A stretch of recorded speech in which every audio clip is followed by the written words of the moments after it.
general, diversity is a very big added value. And you see how your own horizon is basically growing. You can never say rules that apply here apply there. It's very important. Hello, everyone, and welcome to our very first Windclusion Podcast. I am one of the hosts, Arne Drüngler, and I am very pleased to welcome today my two other hosts, Jens. Hello, everyone. And Victoria. Hi, everyone. How are you doing? And we have a special guest today, Cristina. Hello, everyone. Hola. Thank you very much for joining us. As said, it's our very first episode. We wanted to basically provide a small session where we can talk about different topics when it comes to diversity and inclusion within the wind industry. And for today, we actually want to have a look at the topic, why is diversity important for the wind industry, and what can we say about our experiences? So, Cristina, as you are our very special guest today, maybe a short introduction from your side and tell us what is the importance of diversity for you? Okay, let me start introducing myself because probably all our listeners did already realize that I come from Spain. So I'm a Spanish origin, born and raised in Barcelona, but now living in Madrid. And but I've been during my life, in my professional life, I've been moving around. So I spent 1 year in the UK, then 1.5 years in the Netherlands. Then I've been living in Italy 2 times in my life, 3.5 years in Florence and 2.5 in Milan. And I've been also 2 times in the US. One was for 1.5 years in Massachusetts on the East Coast, and 2.5 years in California, West Coast. So that's what I consider myself quite diverse, because even if I'm super Spanish, and again, I'm very proud of being Spanish, but I have learned during my personal and professional life the beauty and the value of diversity. So that's why if we talk about wind in particular, but I would say in any industry in general, diversity is a very big added value. And why? Because when you have diversity, and we talk about our employees, when you have diversity in the teams, you have diverse ways of thinking, diverse ways of doing things. And what I can tell you, and this is based on experience, you get different outcome. It's beautiful when you work with very different people, and the more different, and I'm sorry to use the word different, should be diverse. The more diverse they are, the more interesting outcome you have. And I can tell you that it's not always easy, because it's true that we are all used to work with people maybe more similar to us, especially because when we go to school or to uni, in the end, you surround yourself with people who have the same way of thinking. But then when you go to when you have the luxury of having these experiences to be with diverse people, then you are challenged. But then again, the outcome you get, it's much more valuable. And I would say in wind, if you want to have high performance teams, if we want to make this industry attractive for the newcomers, we have to be diverse. Mm-hmm. Thank you for that very nice overview here. And I definitely agree from my perspective also. Like one of my main learnings during my career was that like diversity really can enrich like everything. And also that when you look around the world and different cultures, that actually we all have this essential human part of us, right? So we are actually not that different in many areas, and therefore, it's very important to be open and also learn every day from each other. So also for myself here, I'm originally from Germany, and I worked in several different countries in Europe, France, Denmark, UK. And definitely one of the main learnings is always be open and listen to other people, because you can only learn and improve yourself here. It's actually very funny to hear that both of you have been living in the UK. So maybe I can just go next. So I'm Victoria Mayer. I am currently living in the UK, and I'm working as a head of HR for the UK and Ireland. However, I just moved to the UK like 1.5 years ago. and have been living and working in Germany prior to that, always in HR, and for the last 7 years have always also been in wind. However, I've been originally born in Kazakhstan, so therefore my native tongue is Russian. And I would say, in terms of which culture do you really feel you kind of belong, I'm always saying there are like two parts of me, which is the Russian culture. This is the one that I grew up with. This is where it feels like home, because this is what you already instantly connect to your family. But then, of course, the way I grew up, which was mainly in Germany, this is like where I've learned how to interact in business, how to be organized and structured. I'm always referring to this being like my German side, which is again a very valuable part of me. And I've noticed that ever since I moved to the UK, I've adapted to a new culture, which is now a third part of myself. And I believe when you start noticing these kind of changes in yourself and you see how your own horizon is basically growing, how you're really stepping out of your comfort zone, and how you therefore are able to really step out of your own comfort zone, your own limits. This is where you really start to feel the value of diversity. And this is why I am also a strong believer that we need more diversity within our business, within the wind industry. We need more diverse teams, because it also shows you that the way of thinking is just getting bigger.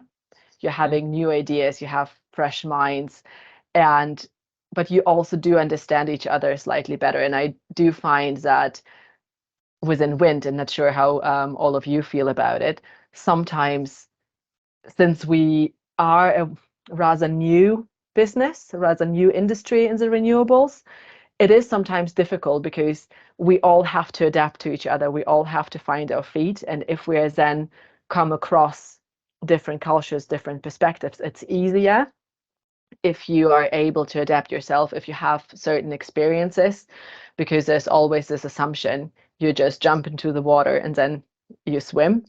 But it's kind of a learning period. And I believe in order for the wind industry to be more diverse and also attract more diverse talent, we also have to be open, and we also have to acknowledge that we have to be open-minded and actually educate ourselves more in order to really reach the full capacity and therefore reach all the targets that we have in this regard. Yeah, Yeah. and I like to take the thought, because I mean this as well. Really embracing culture. Culture means to me, I mean, we are all in an industry right now working, I don't know, over the whole globe.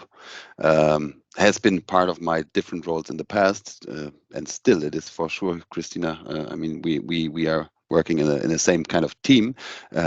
Still a big part of us right now, and it really means, I mean, you can never say rules that apply here apply there as well, and this is something very important to me, which we always need to understand and keep in mind. And which is cool, because I'm right now, I have kind of a home office, but my home office is an external home office, I call it, which is in a private university here in Stade. So I live close to Hamburg. Our ways never have crossed Victoria before in person, even if you have been living in Hamburg or in this area. But for me, it's really interesting, because we have lots of different international students, a lot of different nationalities here, and talking to these guys as well. And it's big fun, because I see sometimes the guys from the private university over here talking to the students, and then as well helping them to understand the culture of learning here. But finally, what is the coolest thing is always having this diversity around you, and you really can see, if I'm just stepping out of my office when they have a break in between their lectures, talking to them is so cool, because they are really learning from each other already in these young ages. And this is probably something I had in university as well. But in my professional life, when working with 14 different subsidiaries all over the world, was the most enriching to go there, to kind of flow with the locals through the cities you've been at. And it is always something, if I talk to some people, where they say, hey, it's so cool that you have the opportunity to be there in the different countries, have these flights, these experiences. For sure, it is work, yeah, but nevertheless, it's you always get the flavor if you are there of professional work with different cultures, as well as having spending some. We had it last week, right? Spending some time with each other and have an exchange on how things work, how things are different from here to there. And this is really something which I would, as a kind of finally phrase from my perspective right now, this is something we already live in wind industry, and which we should embrace more and more, that it's already there. And still, for sure, still we can improve a lot, all of us, and I think in all the different industries. But this is my kind of key takeaway from what I've learned over the last years. Mm. I would like to take the metaphor that you were talking about, Victoria, or let's say I would like to make a metaphor with what you were saying, Victoria, because indeed, if you look from the personal side, you are getting enriched every time you have been exposed to different cultures. Yeah. And I can really talk personally about my experience. As I said, I live in all these different countries, and I still, I like my espresso the way I was drinking in Italy. I know how to order an espresso in California, which was totally different, but I still have all my Mexican connections from California, and I have friends from all these places. It's true that I feel I'm a more complete person after all these experiences. And on top of that, a small nuance, my husband is from the UK.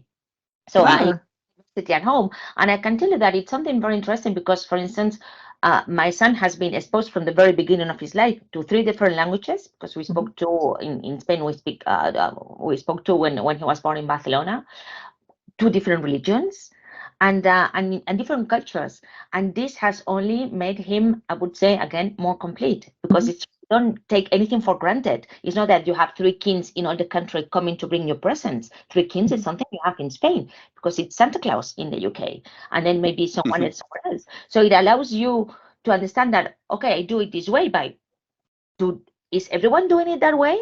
Because, in my case, I never thought about, is everyone Catholic, until I was 20, because all the people around me was Catholic.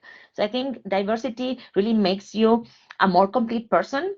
And the metaphor I would like to mention is, take this to business. Yeah. If we are, as a company, more diverse, for sure we are more complete, and for sure we can. As you were saying, we are better at listening to others, in understanding that others don't think the same way as we do. And especially for me, if I think business wise, it's like the outcomes you get are so different, because, you like it or not, we all have a way of looking at problems and finding solutions. And then you think, okay, I do it this way, what about you?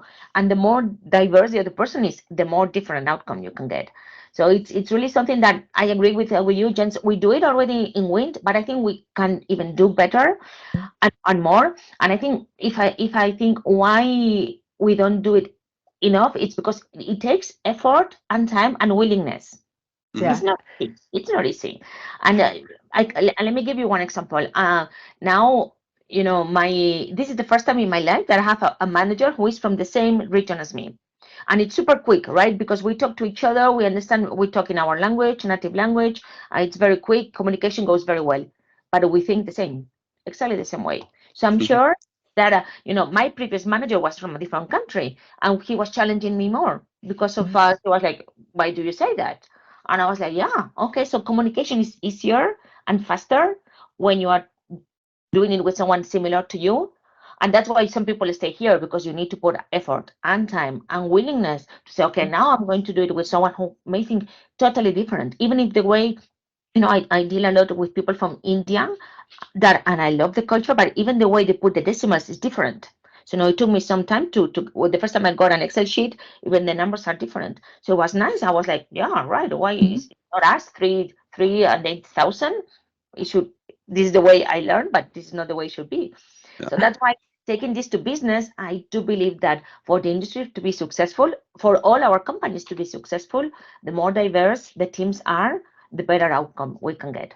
Yeah, I agree with you, Cristina. And I do believe in order to get there, you also need to start feeling proud about the diversity that you actually bring to the table. And I think sometimes it's hard, and it depends, of course, also on your personality. If you're more an introvert or an extrovert, how comfortable do you feel in embracing and actually really being self-confident in your own diversity. So I've always seen this as something that makes me who I am. So therefore, I am super proud of my heritage. I'm super proud of sharing the message and bringing it across.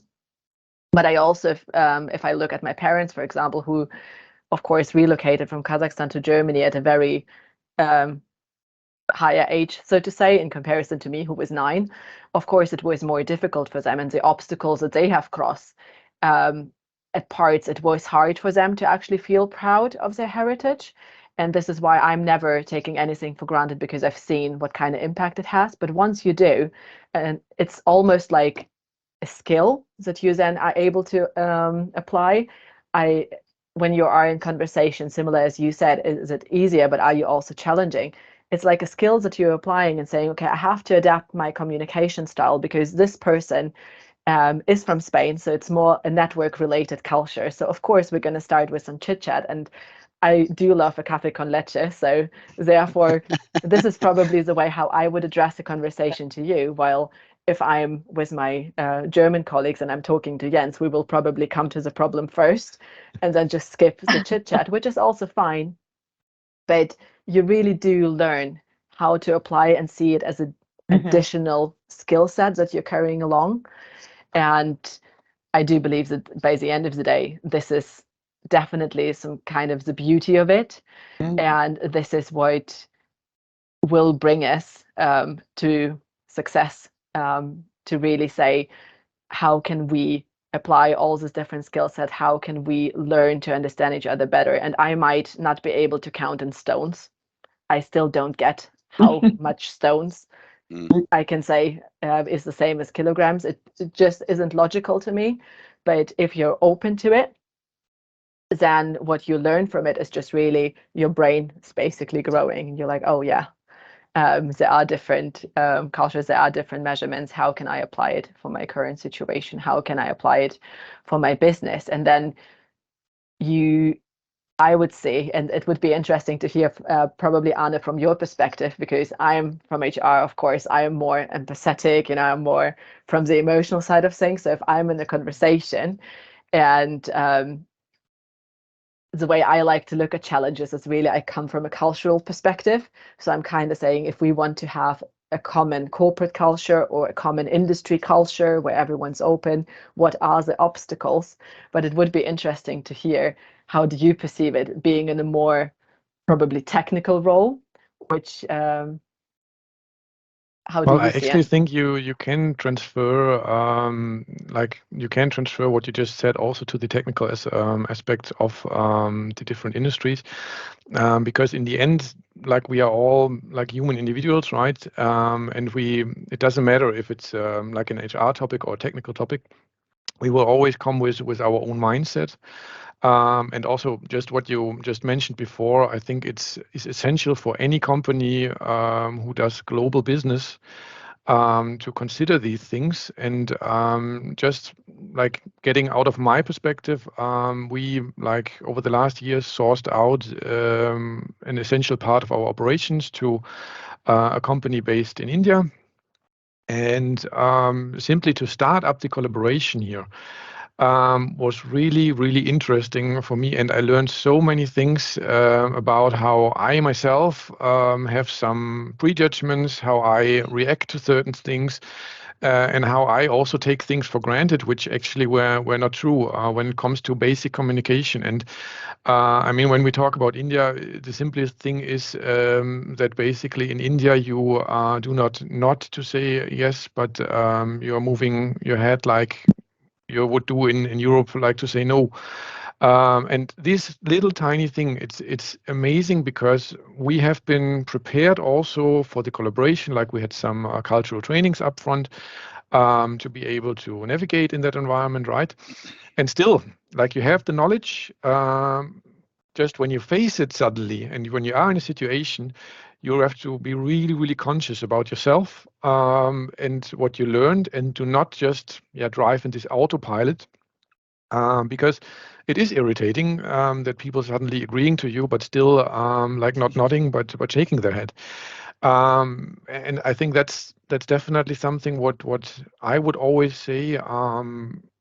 Be open to listen to others. It's all like the same things, and we are all coming from our very individual perspective. And to broaden that, you need to be open and see it. And maybe also when we talk about diverse teams, for me, of course, like I'm a white male, so I'm maybe not also aware of certain things. But when I started actually in my current position, or when I started in the teams, I actually entered the team as the only male person, and it was like 6 other women from all different countries all over the globe, which also at the point of time actually made me feel weird, because I came before from an environment where there was 1 woman in a team of 16.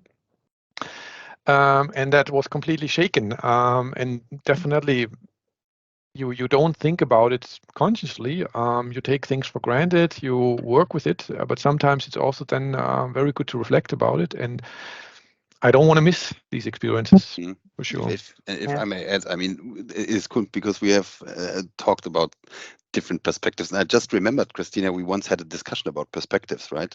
To have the full picture, and this is what you probably describe as having learned it from that side, talking to a guy from same country really enriched it, because you got the perspectives of all of them, and they were challenging you probably differently than others would probably do.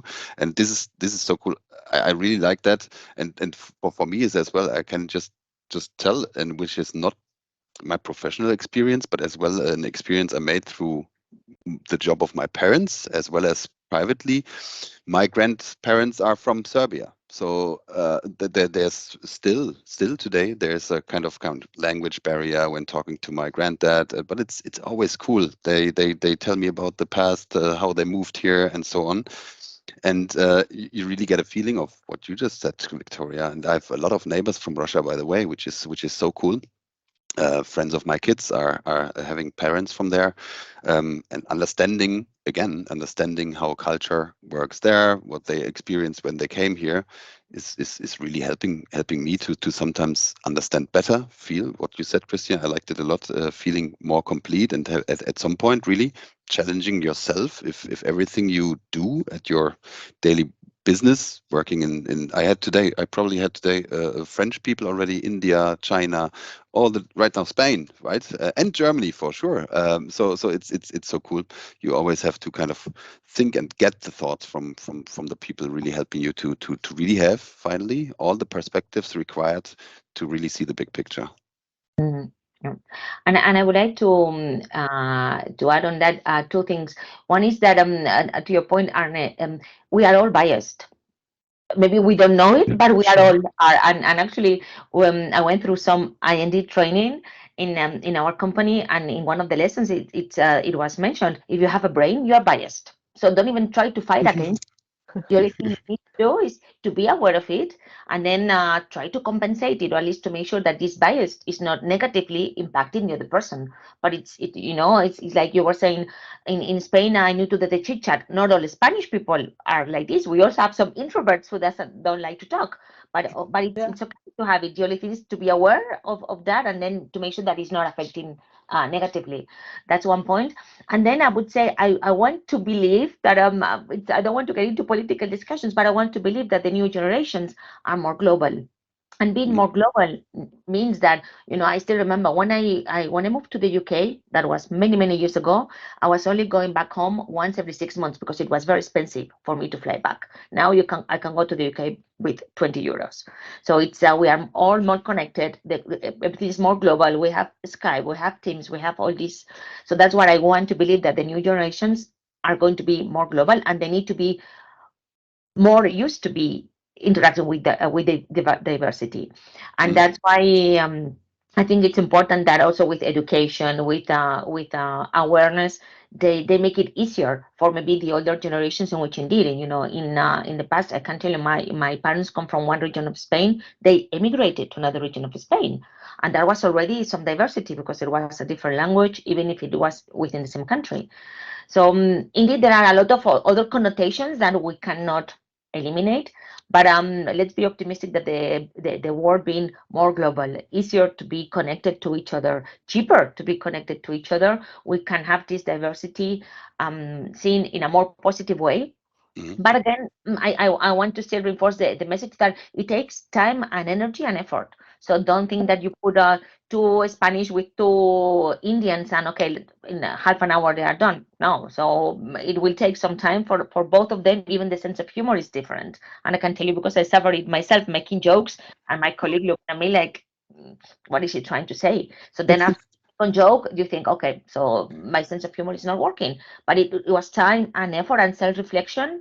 And that's why we need to allow all of us to have this time, effort, self-reflection, and even training if possible. So that's what I would like to really emphasize, the training or education that we need to do to make sure that diversity becomes something which is easier to be exposed to, easier to work on when needed, and then easier to be implemented in all our companies so that the industry as such, in this case, we're talking about the wind industry, becomes more diverse. That's And beautiful. on that great note, I would like to sum up our podcast, or our very first episode of the podcast. Thank you so much for being here today. To all listeners, if you liked it, please subscribe on YouTube, follow Windclusion on LinkedIn, and yeah, you can also follow each of us individually. You will find all the details in the YouTube description below the video. Thank you so much. Have a great day, and see you soon. Thank you. Yeah, bye-bye. Bye-bye. Bye. Bye.